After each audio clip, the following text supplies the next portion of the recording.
क्या आप जानते हैं कि किसी भी इंडस्ट्री में लगभग 17% इंसिडेंट के पीछे का जो मेन रीजन, जो रूट कॉज होता है, वो क्या होता है? Poor housekeeping. अर्थात अगर जो हम अपने साइट पे इफेक्टिव हाउसकीपिंग जो डेली बेस पे बस हाउसकीपिंग मेंटेन करके रखें तो लगभग 70% तक इंसिडेंट के चांसेस को हम लोग क्या कर सकते हैं?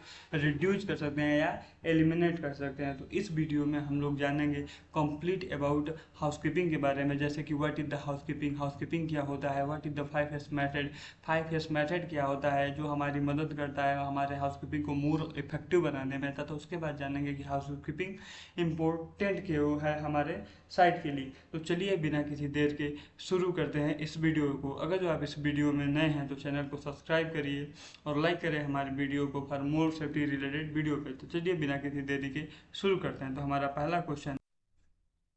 तो जो हमारा पहला क्वेश्चन है वो है what is the housekeeping. Housekeeping आखिर कहते किसे है? तो बोला कि housekeeping does not means cleaning, it means keeping the area neat ordinarily and clean to the prevent injury. अर्थात हाउसकीपिंग का मतलब केवल साफ सफाई मात्र ही नहीं होता। इसका मतलब होता है कि हम अपने क्षेत्र को क्या करें? व्यवस्थित रखें, सुसज्जित रखें, ताकि हम क्या करें?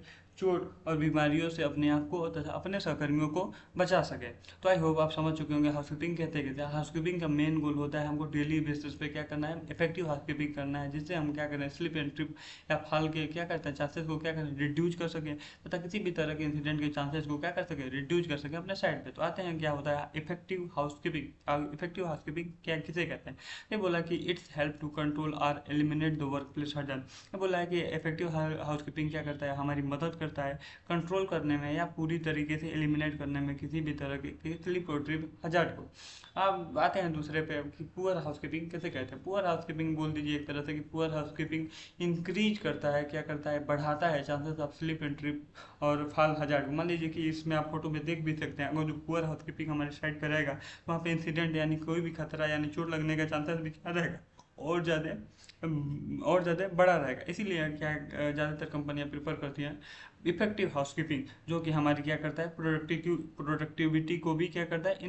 करता है। तो आते हैं अपने नेक्स्ट क्वेश्चन पे कि what is the 5S method. 5S method इसे क्यों कहा जाता है? सबसे पहले तो हम लोग ये जानते हैं कि इसे 5S ही क्यों कहा जाता है।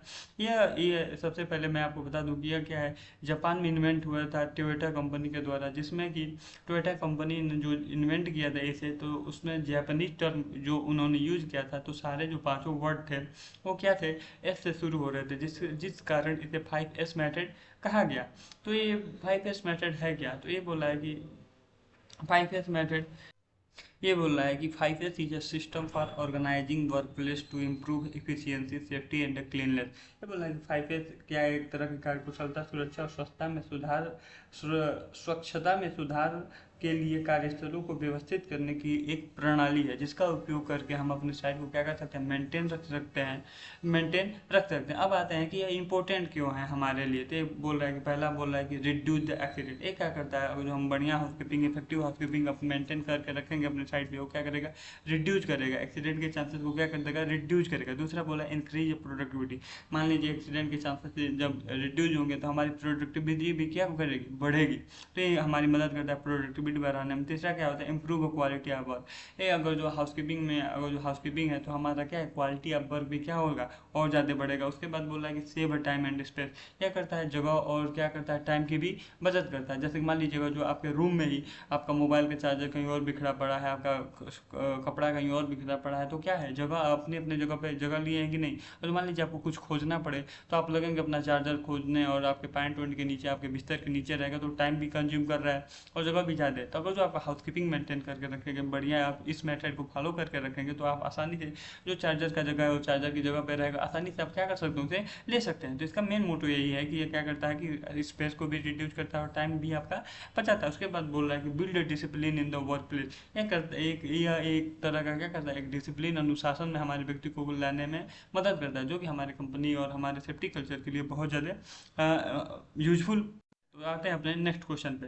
आते हैं अब इसमें हम समझते हैं कि 5S, इसके एक एक पार्ट को हम लोग इसमें बढ़िया से समझते हैं। तो इसका जो ये अब मैंने इधर जैपनीज टर्म भी लिख दिया है कि हर जपनी टर्म में इसको क्या कहा जाता है। इधर सीरीज से टर्न एंड इसको थोड़ा जपनी टर्म है तो मैं भी बढ़िया से नहीं बोल पाता, तो आता है अपने इंग्लिश टर्म में कि सॉर्ट।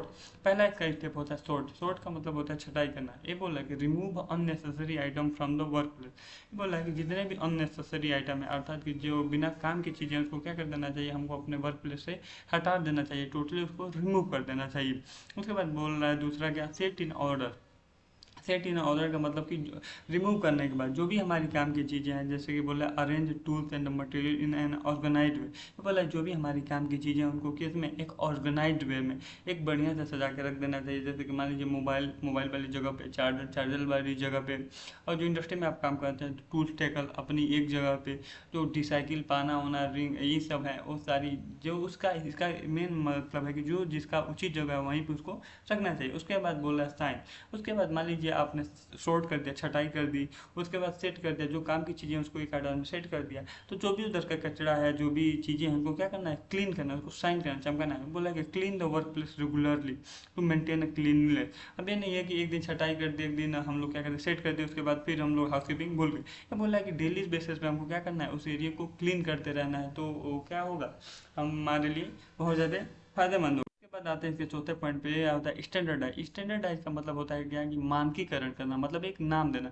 जैसे कि जो मैं बताऊं कि मॉल में अगर जो आप जाते हैं तो उधर जो स्टैंडर्डाइज का सबसे बढ़िया एग्जांपल है कि मॉल में अब अगर जो आप जाते हैं तो उधर देखते हैं कि जो 9 नंबर का शूज वाला बैरिक, उसमें बस 9 नंबर का ही शूज पाते हैं। मतलब वो क्या है, सब चीज़ें करेक्टराइज रहती है अपनी अपनी जगह पे, तो आप आसानी से कोई भी चीज़ें क्या कर सकते हैं, प्राप्त कर सकते हैं, कोई भी चीज़ें आप ले सकते हैं। वो क्या करता है, आपके टाइम का भी बचाता है, स्पेस भी बचाता है। तो स्टैंडर्डाइज का मेन पर्पज वही है कि वो क्या करे, आपके टाइम को बचाते हैं। बोला set standard for the organization and cleaning. ये बोला कि स्टैंडर्ड यानी मानकीकरण हम हर एक टूल टेकल का कर दें, जिसकी क्या करें, हम आसानी से उसको पा सकें या कोई भी उसे पा सके। और पांचवा इसका जो लास्ट सबसे स्टेप है उसको बोलते हैं सस्टेन।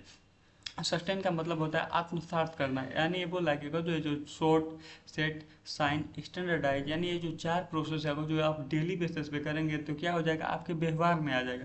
जब ये इसको आपके व्यवहार में आ जाएगा तो आप क्या करेंगे, एक बढ़िया सेफ्टी कल्चर का, वर्क सेफ्टी कल्चर का आप क्या करेंगे, अपने साइड पे निर्माण करेंगे, जो हमारे लिए बहुत ज़्यादा ज़रूरी होगा। तो आई होप इस वीडियो में आप लोग सब कुछ समझ चुके होंगे 5S के रिकॉर्डिंग और क्यों महत्वपूर्ण है। तो अगर आपको ये वीडियो वैल्यूएबल लगा हो, थोड़ा भी फ्रूटफुल लगा हो, तो हमारे चैनल को सब्सक्राइब करें और लाइक करें वीडियो को। Thank you.